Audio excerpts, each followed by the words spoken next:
সকাল ৭টা। দেশের সবথেকে বড় সামুদ্রিক ও দেশি মাছের পাইকারি আড়ত চট্টগ্রাম ফিশারি ঘাট হতে স্বাগত জানাচ্ছি। আজ ১১ই সেপ্টেম্বর, রোজ বৃহস্পতিবার। ঘাটে কিছু ট্রলার আসায় সামুদ্রিক মাছের সরবরাহ কিছুটা বেড়েছে। তবে ফিশিং বোট, ট্রলিং বোট আসতে আরও ২-১ দিন সময় লাগতে পারে। তা আজকে বাজারের অবস্থা কি সেটাই জানানোর চেষ্টা করছি, সে পর্যন্ত সাথেই থাকবেন। আমার লোডটা কত গেল? লোডটা কোয়ালিটি মাছ ভালো না। ও, কোয়ালিটি মাছ আসে নাই। কোয়ালিটি মাছ খুব আচ্ছা, চাঁদা কত করে গেল রূপচাঁদা আজকে? রূপচাঁদা এটা চলতেছে আপনার ১৩০০ টাকা। ১৩০০। ১৩০০ এটা ১০০০।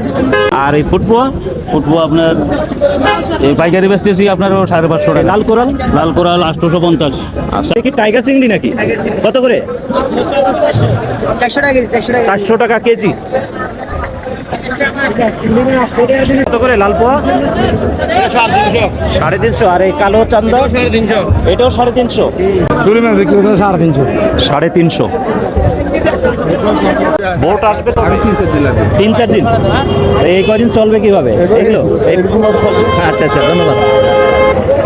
সামুদ্রিক কোরাল, রূপচাঁদা, সুরমা, লাক্ষা, পোয়া সহ বেশ কিছু প্রজাতির মাছের পাশাপাশি ছোট সাইজের ইলিশ, যেটা কেজিতে ৪-৫টা হবে, তা ১৫ থেকে ১৬ হাজার টাকা মন দরে বিক্রি হতে দেখা গেছে।